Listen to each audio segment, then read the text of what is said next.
Yeah, good morning, everyone, and welcome again to another class of the NEAR Certified Researcher course. Chloe Lewis here, going to be the lead facilitator for this course. And today, for the guest facilitators, we actually have the council members of the NEAR Research Collective. So again, if you know you're potentially, you might have some people coming here new or kind of coming into this recording new. You can go to barmaja.org/NCR and get kind of the course overview. And here you can see we're currently at class 6, governance and blockchain, and the lesson plan here is available as well. So great to see some students coming back week after week, and great to see some students also handing in the homework. I am actually still officially out of office today until tomorrow, so I will read through the homework assignments tomorrow, and I'll leave thorough comments actually, because that is the document we'll be working on over the next few weeks to get your final projects ready. So many students from last cohort actually used the exact same document as this homework assignment, and we kind of worked back and forth week after week, kind of working to get it to where you might call it research instead of just maybe an overview or an article or a summary of links. So glad to have everyone coming in. One other note, we'll be ending class a little bit early today. So around, in about 40 to 45 minutes, we'll be ending class. So let's get started. So we're going to be starting with talking about governance in Web3 in general. To do so, I'll be using Tally.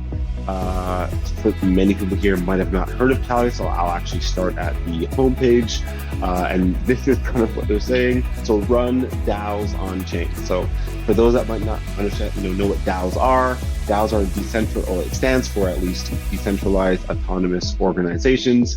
Kind of a lot of words to try and say you're trying to run these organizations, these businesses, these projects in a decentralized way, and have, the autonomous in the middle kind of is up for lots of interpretation what that actually means. Are you automating things? Are you having procedures that are kind of in place?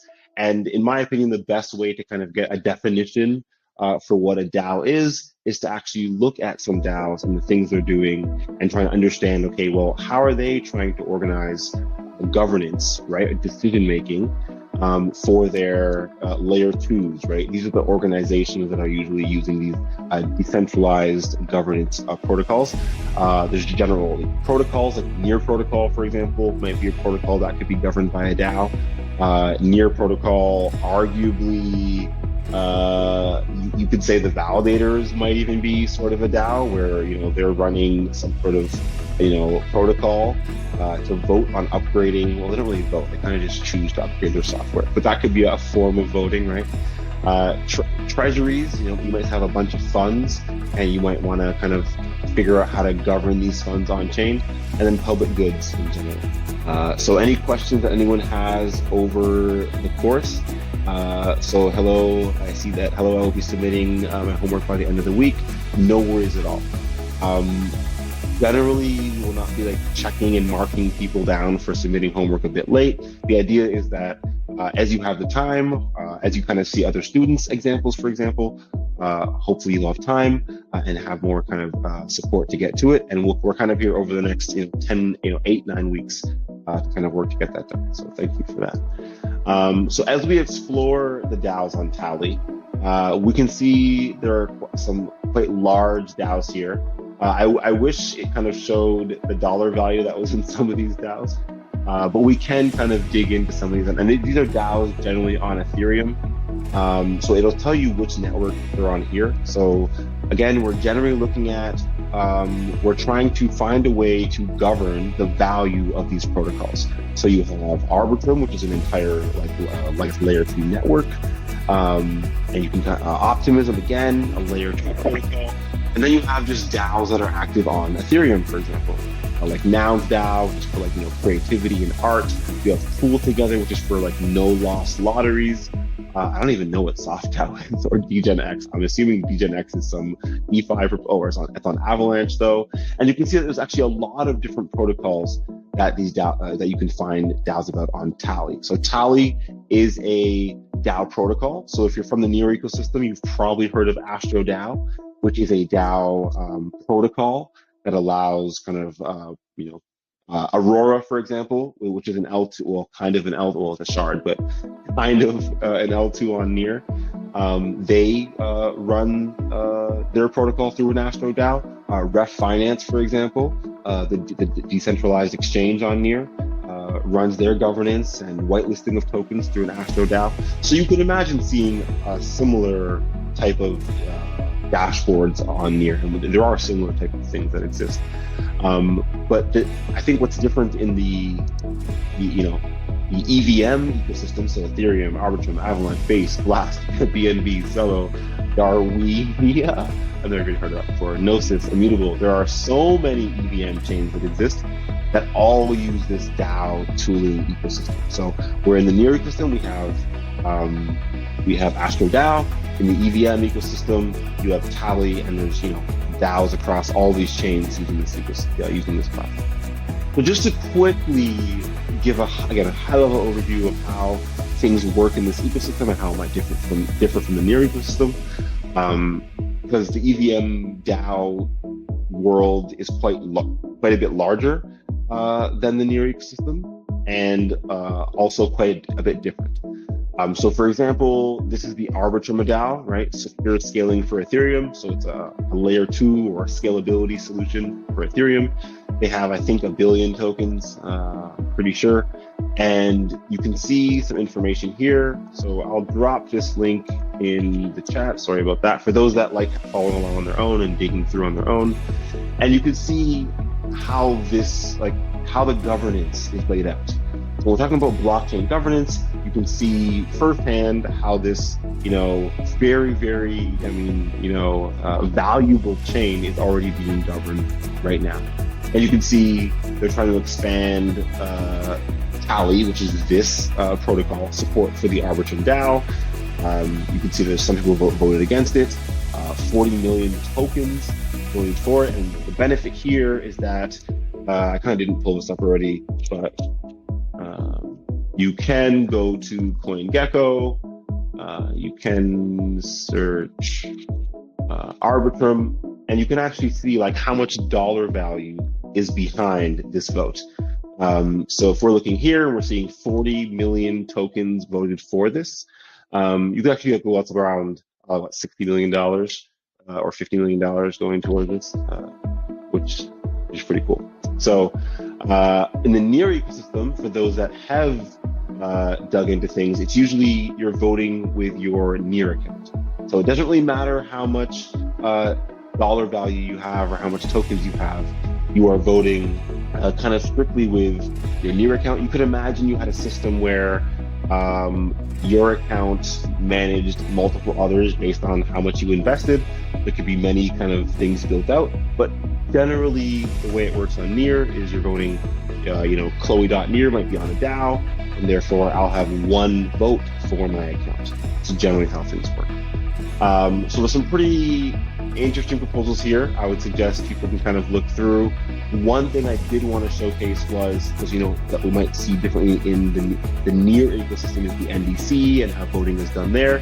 So you can actually see there's a Security Council election happening. The actual election starts on April 12th. They had the nominee section already. So again, in the NDC, there was a nominee period and an election period. So at first, people were able to kind of put their names in a hat and say, hey, or names in the ring and say, hey, I want to be, elected. I want to be part of the candidates list. And so you can see they needed 5.4 million votes, right? So again, that's, you're needing millions of dollars backing you to even be able to be qualified. So you can see this person here, 5.4 million, 5.45 million. You can see there's a dollar value backing these candidates, and it's not a small sum. So if these candidates do something wrong or whatever else, people might actually remove their stake, or they can actually have to they have to do things on behalf of people that put votes towards them. So I thought that was pretty interesting, and so if people want to take a look at that, I'll just drop that into the chat for those that might be interested. Some protocols also, pay voters. for lack of a better term. So I'm relatively sure Optimism still does this, where as you vote and engage in the ecosystem, you get like rewards for that as well. Metapool on Near also has a similar initiative where as you use the meta token to vote, there's kind of incentives that you get for the rewards. So there's different ways that voting can be engaging for ecosystem participants as well. Aave is another protocol. It's not really a layer 2 solution or a scalability solution. It's more of a DeFi protocol. So you can see it as something like Ref Finance, for example. But again, you have 150,000 voters. I think for Arbitrum, I didn't even kind of go over that too much, but again, you have 300,000 voters in the Arbitrum ecosystem that are active. So this is quite a large amount of people. This is larger than some countries' voting bodies. And so you can see that, these protocols or these solutions, layer 2 solutions, they're quite large and their governance is quite active. So you have around 75,000 people that are holding the tokens, which is interesting. So you can see that this is a bit different because it's a governance protocol, a DeFi protocol. So they have like a short executor and a long executor, which I find pretty interesting. So you can actually have them executing DeFi trades. And you can see 0 people voting against any of their proposals, which you can see might be a little bit suspicious. I don't know. No votes against anything they ever do. Okay, that might be interesting. So it seems like there was actually quite a contentious decision so that might be if you're doing, again, if you were someone that wanted to do research on governance in maybe areas in the ecosystem that were a bit larger than Near, like let's say you want to be a researcher, you want to work in Web3, maybe you understand that Near is a pretty new ecosystem, it's pretty budding, and you want to kind of maybe survey against larger ecosystems, or maybe try and work, all of these have grant programs as well, and they all have researchers working for them from their own communities who are doing open source decentralized research. So for example, maybe looking into these contentious decisions and see which types of programs are voting for different ways. So what I find to be interesting potentially is that the university programs, and this is actually I think was talked about in, I guess, not the news, right?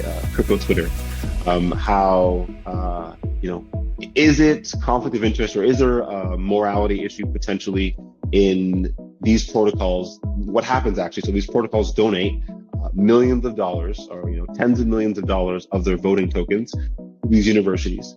And then these universities have all this funding, because when you have the voting token, you're usually able to earn rewards on these tokens as well. So now you might have funding for your university blockchain club for years to come, right? You have like $10 million of these tokens, you're earning 10% a year, you have $1 million a year to run your blockchain lab. And so now, if the core team puts together a proposal to do something, right?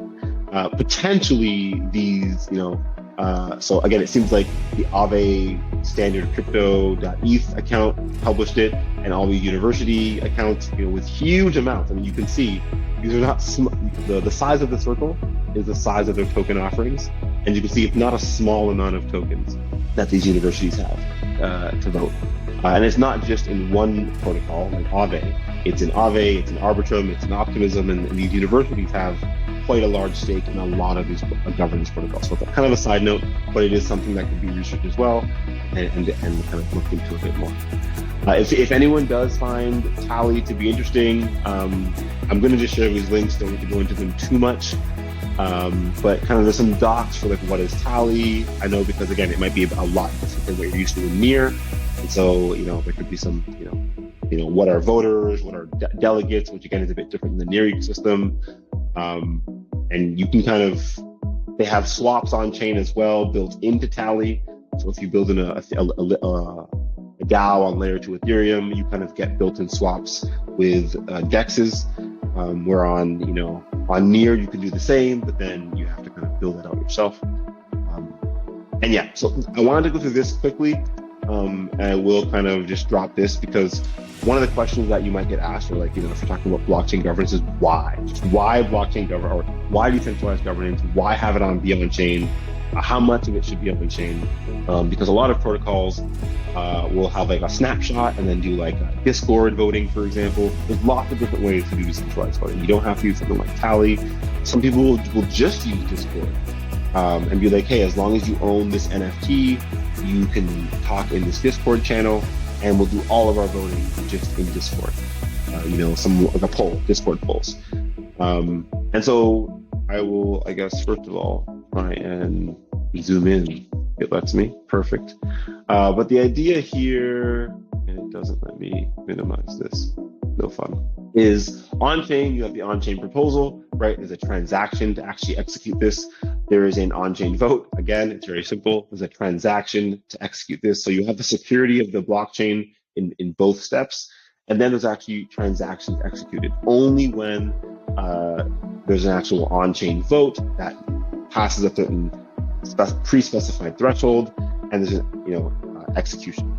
Now, this could also be a negative thing, right? There could be an issue with the proposal, right? A bug in the proposal, and maybe you didn't already account for this in the vote. So maybe the community doesn't know there's a bug.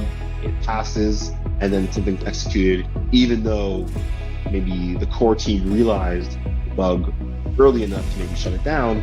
The community still voted it through, and there wasn't enough safety mechanism in this side. Usually most DAOs, even on Near now, you can build in a safety mechanism on this side so that you don't have the execution. But anyways, we can just move on. Off-chain, generally you have an off-chain proposal. This again can be, I think on Near we actually have some of this happening as well in the NDC. Actually, let's see if I can pull it up. Oh, I have to pull up on a different. 1 second. Okay. House of Merit. So this is the House of Merit in NDC. We can do a nice quick switch to how things happen on Near. You can see there's a proposal here, for example. Let's look at it. This doesn't even have any. Anyways, let's go with a different one. This is a good example.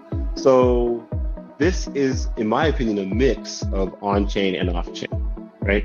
Where you do have the on-chain proposal with information, but the only on-chain information you have is this proposal, right? When you click the information to try and learn more about what we're actually discussing and trying to vote on, you see that this is an editable doc, right? Someone like this person, this account, hopefully it's the real person, right? You don't really know. You can go verify in, but again, someone might try and fake that as well, but it's pretty hard to fake in your profile account. But either way, this account can get deleted in the future. This information can change. And so let's say you're doing research on this a year from now, it would be very difficult to know what information was actually here and what was actually happening and what was actually voted on. So that would be an example of like half on-chain, half off. And then quickly, again, here you have an off-chain vote as well. So the difference there is we had an on-chain vote for the House of Merit. Here, there might be still like a Discord vote. There has to be some sort of social trust that something's actually going to happen. And people would say, okay, because of this Discord vote, we're going to go to this DAO or to this multi-sig or even to the personal account, and we're going to buy this NFT, for example, because, we decided to. And this happens all the time. People will have like a friend group. They'll kind of put some money into some MetaMask account. They'll have a Discord channel with their friends. They'll kind of make a little poll. They'll say, okay, well, whoever has like the technical knowledge will go buy the NFT, and we'll kind of, or the new token or whatever, the meme coin, and we'll kind of all have beers again next week. So that also happens as well. And there could be use cases for that as well, which is fine. The social trust between you and your friends might be strong enough where you don't need to have everything beyond. The last thing I did want to discuss before we kind of move into discussing with the Near Research Collective is the main difference, in my opinion, with the scope or the size of what we see in the Near ecosystem for now. Hope, one day, as a member of the House of Merit and someone who's been building the Near ecosystem for years, I hope we do see hundreds of thousands of people engaged, or at least accounts engaged in Near governance in the future. We do see that many accounts engaged in staking, right? And so I think if we can, couple staking a bit more with what's happening in governance, hopefully that would bring us closer together. But for now, the one human, one vote mechanism, which is, so this is a vote to the voting body of the NDC, the Near Digital Collective, which is arguably trying to be the community governance mechanism for Near. We'll talk about it a few times in the past. But anyways, the idea here is that there was a one human, one vote approach, which is very, very different than the way most protocols are happening on Ethereum. Actually, I don't know of any protocol in the EVM ecosystem that, at least for me, that uses or that tries to use a one human, one vote approach. I know that there's what's it called? The Orb, the iScanner, WorldCoin, yes, which has working on the technology of Sybil resistance. I know that, for example, Gitcoin has like donation rounds, which tries really hard to work on quadratic voting for unique like counts, but trying to truly go to one human, one vote was pretty ambitious. And so this vote was basically saying, hey, it was arguably, in my opinion, saying it was pretty ambitious. Sybil attacks were actually very easy against this system. So, the solution should be to use stake-weighted voting. So the idea is to go a bit closer to trying to use stake and quadratic reduction. We don't have to go through. If people have questions about this proposal, I'll share it in the chat as well. I did see some people from the courts voted. That's awesome. So yeah, the proposal did not pass because it needs a certain quorum. So you can see it actually needs 436 votes to pass, and there was only, or total votes, and there was only 64 total votes. So you can see that it did not meet quorum. And something, again, different, in my opinion, from what we see in the EVM ecosystem and what we see in, well, we could take any of these DAOs. We could take a total random one. Let's take Moonwell as an example. I do not know what Moonwell is. It is a open lending and borrowing. Oh, this is not a great example. 0 votes for, and still has to let's choose Nouns DAO. That's a big DAO, lots of proposals. Quite a bit of back and forth. I love it. And here you actually see that they might only have 35 addresses, right? There still might not be the largest number of people engaging, but when you see their governance framework, you can see how they built it out, the quorum needed of tokens to pass. So they actually only have 1,000 tokens. That's quite a different scale than Arbitrum, where you have 1 billion tokens, for example. These are, I guess, NFTs, ERC 721 instead of fungible tokens, which is quite interesting. We'll learn about we'll go through more of that in future weeks. So if anyone has any quick questions about this, please ask. But the idea is, they're trying to, engage in, they have quite, active proposals where they have 77, voting for. But again, it's still only 30 people, but they're still able to enact governance. We can go into the governance solution on Near a bit later, but either way, the idea is trying to solve this problem of, the inability to pass proposals in the voting body has issues passing in the voting body, which I guess is the point that, again, trying to bring things back to research topics. I think it could be a very interesting research topic for anyone in this class to dig into this type of topic specifically, but the root issue behind it, right? Where you have all these proposals, these different types of DAOs, whether it's ERC 721, and they actually have quite a few failed proposals, but they are still able to enact governance, or whether you have DAOs where, again, we're looking at Arbitrum and you have, thousands or millions of dollars behind votes, and you have, almost everything passing. Either way, the idea is, how do you build a governance, or how do you transition the NDC governance system to one in which, governance can be built out efficiently? And maybe we're not at that point right now. And maybe we are. Maybe we'll have another vote and it'll pass. And that'll be interesting to dig into as well. Okay, so as we move forward, we're going to have a quick, if anyone has any questions, again, please feel free to ask. Just wanted to give, again, an overview of what we see in the EVM ecosystem. Again, quite a bit, even if they're using NFTs, quite a bit different of a flow than what we see on Near. Hopefully everyone here has a relatively okay understanding of how things work on Near. If you're still unsure, please feel free to ask and I can dig into it a bit more. But I did already have this open. I think it's pretty straightforward. Okay, well the team for that is updating things, and yeah. Anyways, this one should work. Yes. Here you can see it's one person, one vote. You can see how each person voted, some people voted against, and you can it's not based on how many tokens you have, just one person, one vote. Moving on, we're going to go to 17. Hello. Yes, Kwame. Okay, please, I have a question. My question has to do with the poll you just, the proposal about governance that which we voted on, and as you said, the quorum was supposed to be 400 and something thereabouts, but we got just about 70 something people voting. And now my question is, if that would always be the case, then that would mean majority of our proposals with regards to governance would never get to pass.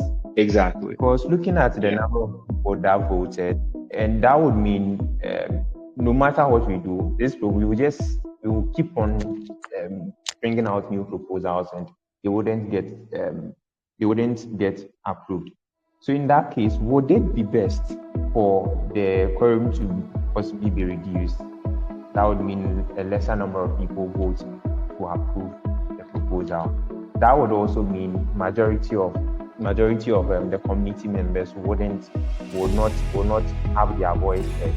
Yes, so definitely agree on the first point, for sure. Currently, if the community is not active and there's only ever going to be, let's say, less than 100 voters, right? Then yes, nothing will ever pass, governance cannot flow, and that's going to be a large issue. A potential solution, agreed, could be lowering this quorum, this required votes. Yes, you brought up a very good issue with that, is that a larger number of the community will not have their voice heard. Another potential issue along with not having that voice heard is that it could be easier for an attacker to, implement, a bad solution. Now, I don't see a large issue with that per se, because the trustees and the House of Merit still has to actually enact upon what happens here. Obviously, if there was a proposal from the community and it had quorum and the House of Merit and trustees did not act upon it, there would be like legal recourse the community could then take and say, hey, we voted on something, it didn't get passed. But generally, let's say this was lowered to 100, and the community still approved something. If there was large issues in the proposal, there is still the social and legal protection within the NDC of the trustees. There's still the social protection of the House of Merit, the Council of Advisors, so there is still Congress as a social layer as well. So potentially that could be some, your research project, and you could potentially discuss a rationale behind lowering the quorum. It would maybe almost as a letter to the trustees, because at this point in time, probably the only group with legal bounds, I guess, to lower quorum would be the trustees. But yeah, great point and great questions, and yeah, I think that would be a wonderful topic for anyone to take up. There could be dozens of different ways to potentially solve this problem. Any other questions? Go ahead. A follow-up question. So would if possible, getting an incentive scheme work for this to possibly get more of the community members to become active and over time? Yeah, for sure. For sure. I definitely think that, like, there's been discussions about having like an NDC validator, for example. To me, at least, it would make sense where people were voting. If we're going to have like, staked voting, you might as well actually stake your vote. Like how Medical does it, you stake your vote towards certain initiatives and you gain rewards based on that stake, and it's actually based on how you're supporting the community.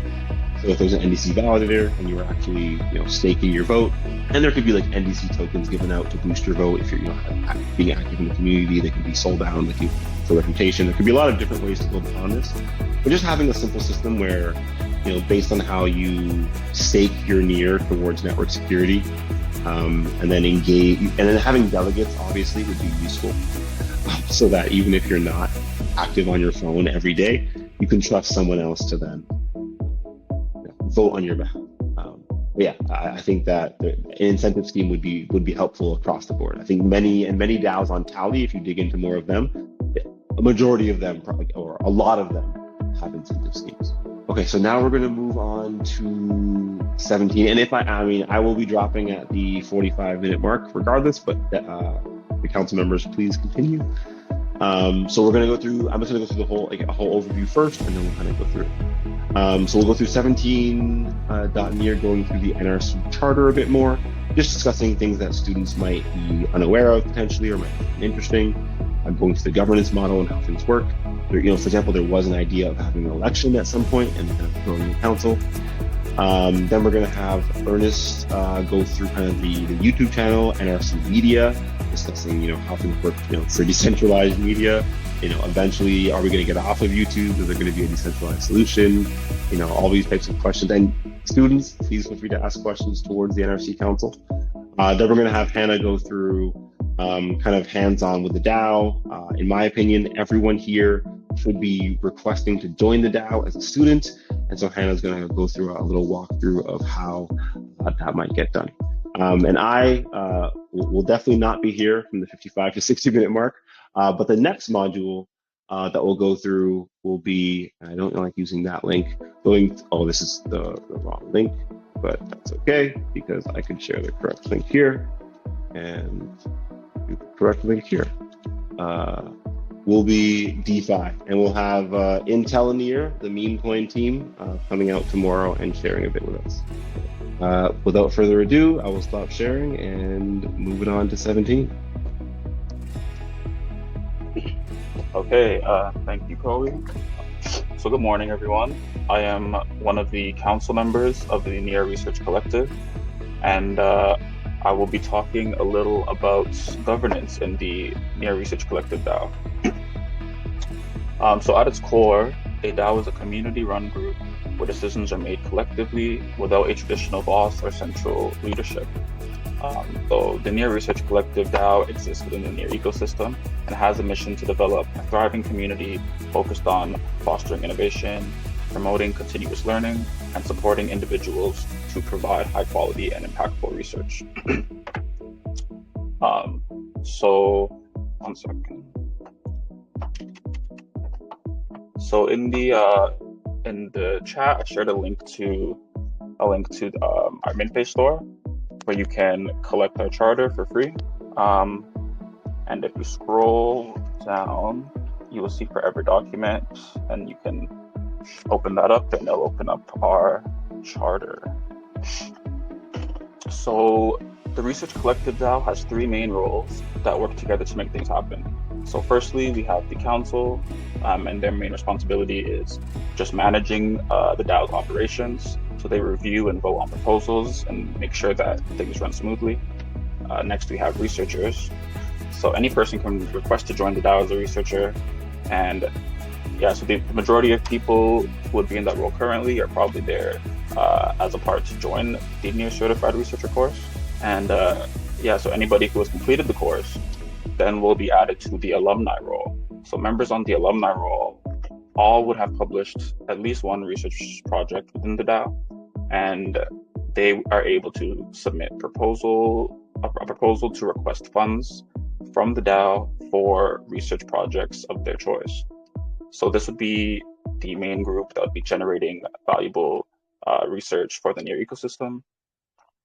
As the Research Collective grows, we do plan to hold elections for the council positions to further promote decentralization and community participation. So the heart of the DAO's decision-making lies in its voting system. For the council, the Research Collective uses the one person, one vote system.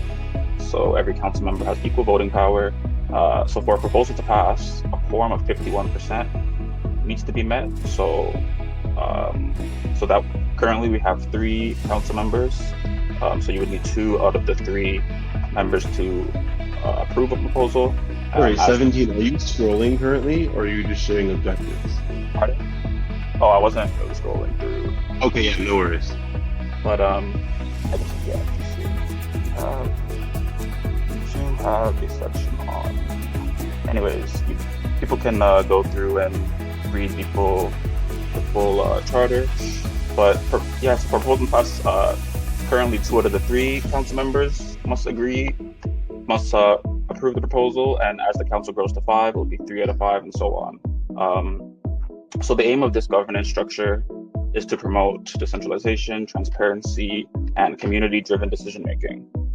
So right now, currently, the main way for the community to make their voices heard would probably be by joining the weekly insights forum calls that are held every Friday, where they can share ideas, opinions, questions, or whatever to different members of the DAO. On top of that, members of the DAO can create polls to gauge community sentiment and opinions on everything related to the DAO's activities. And so council plans to create community polls more regularly going forward in the future as well. So as we continue to grow and evolve, our commitment to these principles remains strong, ensuring a thriving ecosystem where every member has the opportunity to contribute and make a meaningful impact. Thank you for your attention, everyone. And if there are any questions. Yeah, thank you very much, 17, for kind of walking us through that. So I did forget to mention quickly that the actual homework assignment for this week is to collect that NFT. So 17 was saying you can go collect it, but definitely try and make sure you do. It should only cost a tiny bit of gas fees. Feel free to show us in the chat that you've collected it. I'll try and tip you the gas fees back, no worries. But if there's no questions, you can ask questions in the chat, of course. But if you don't have any questions, we can move on to Ernest. If you could take us through kind of NRC Media and kind of how students might engage with that, or any insights. Okay, GM everyone. This is Ernest speaking. I'm one of the council members of the Media Research Collective. And basically, my role has been getting involved with governance, reviewing proposals, voting on proposals, and also being concerned with the NRC Media. And so, what's the NRC Media? It generally covers visuals, visual aids, stops to aid with research, stops to aid with marketing, highlight reels of what has been done in the past. And so let me see if I can share my screen.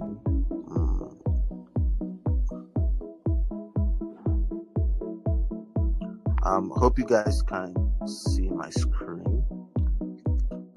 I don't see a screen yet, I don't think. Okay, hold on, let me. Can you guys see my screen now? No, I don't see anything. Okay, let me try that again.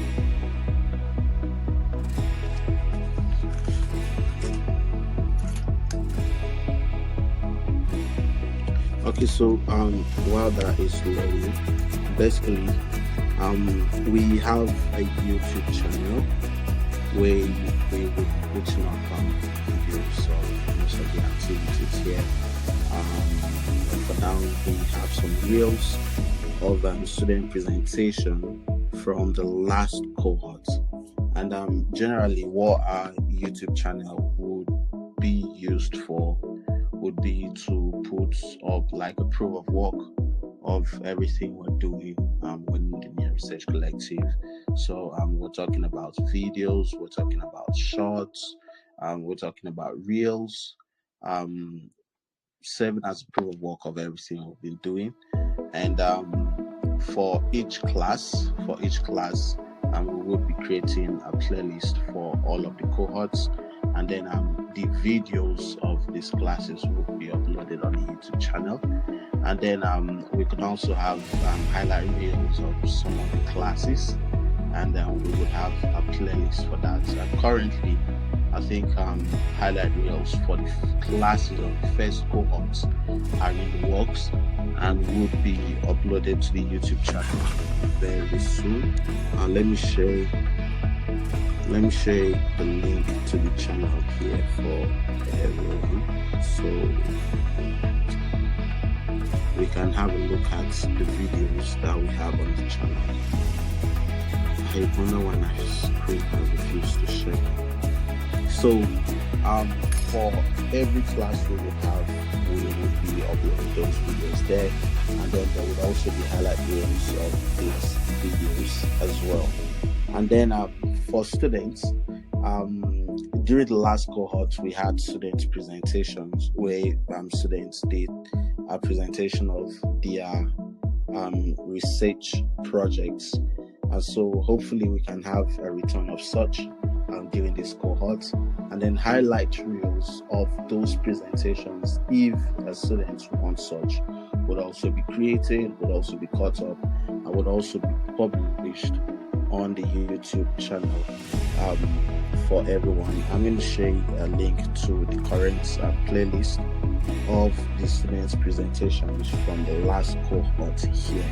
And we would also want to see content created generally for students in a short reel format, let's say a TikTok video format, about research projects that you're working on, things that you're working on, topics that could lead to research within the NEAR ecosystem and within the blockchain space at large. Such videos could also be put up on the YouTube channel as content and as some form of proof of work of everything we'll be doing. But this is a DAO, and such decision would have to be made by everyone. Possibly we could put up a poll for that. But these are ideas I have related to the media. And recently we also have someone who's helping up with graphic designs and all of that. So yeah, the YouTube channel generally is where we put up most of our visual content, and it's going to stay that way. More of this content will be coming up in future. So the first playlist we're going to have was the students' presentation from the first cohort, and the next playlist that would be coming up would be a playlist of all the classes that we had during the first cohort, and a playlist of the classes we're having now, and would also have a playlist of highlight reels of some of those classes for people who would not be able to view those long videos. So yeah, that's about it from the NRC Media. And if you have questions, please feel free to ask.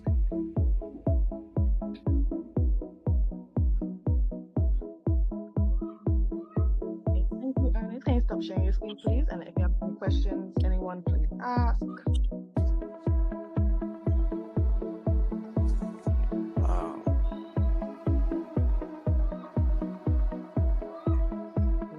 Hello, everyone. Over here, I'm council member of the NEAR Research Collective DAO. Okay, so as you should know by now, the NEAR Research Collective is more than just a research contributor to blockchain communities. We promote innovation, learning, and curiosity. And there are many benefits and roles of joining the Research Collective, which include networking opportunities, skill development, exposure to cutting-edge technology, chances to collaborate with experts in various fields, and provide a platform for continuous learning, such as a NEAR certified researcher course.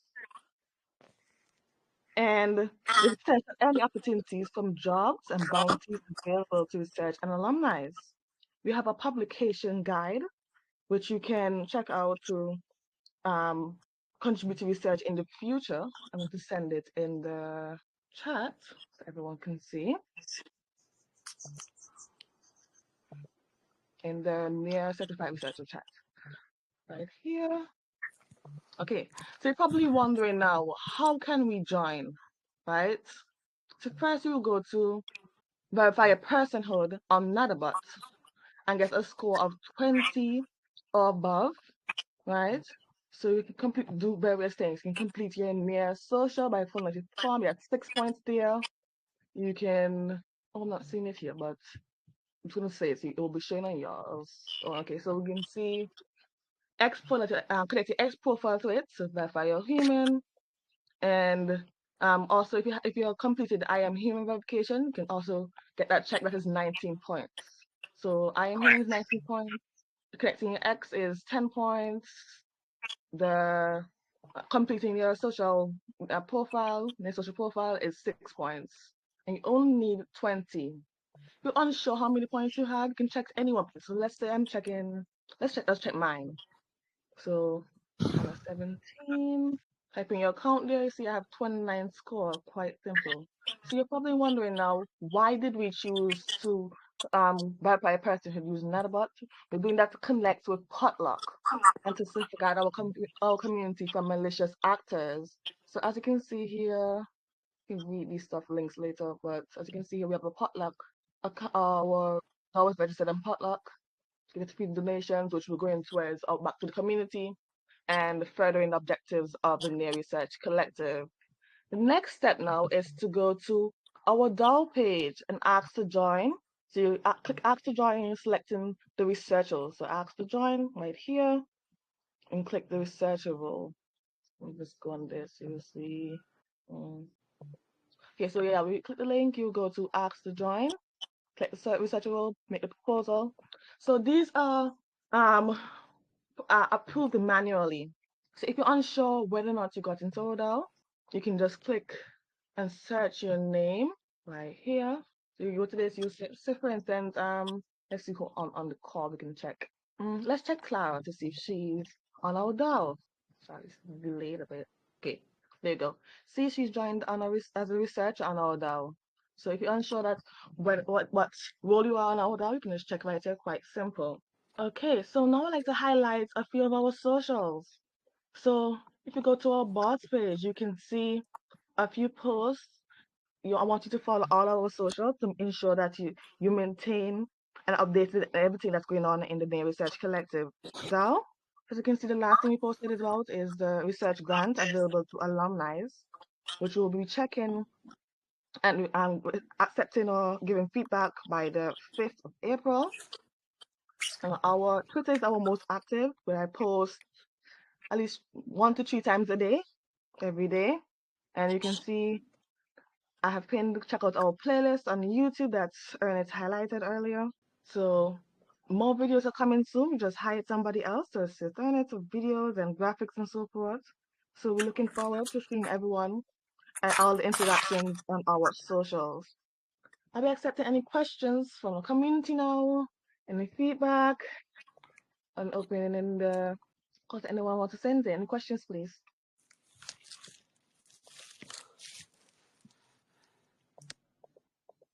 Since I still have some connectivity, I'll say great job to both you and Ernest, but no specific questions. I hope to see everyone joining in on Nadabot and kind of trying to get their humanity score up through various ways. And I'm not sure if it was discussed. I was on and off for a bit, but we are hoping to have the alumni role on the Research DAO, Research Collective DAO, be part of the humanity score.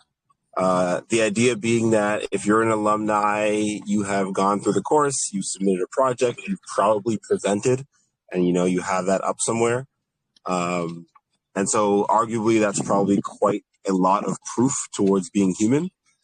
So what we're going to try and do is have it be, hopefully quite a few points, 15 or 14 points for the alumni role. So join as a researcher, and then hopefully as you guys work through the class and get your proposals in, we can move you over to the alumni role, and that'll help you be able to support the rest of the community as well. Thank you as well. I do have to hop off now for real, but thank you everyone for coming on to the call. If there's any questions about anything in general, just let me know. Thank you, Chloe. If anyone have any questions in the future, the chat is open 24/7, available. We will answer as soon as we see it. Thank you everyone for attending our class today. And be sure to complete the homework, which is claiming the NFT that's I believe 17 shared in the chat. Thank you everyone attending. Enjoy your week. Bye-bye. Bye, everyone. Bye, everyone.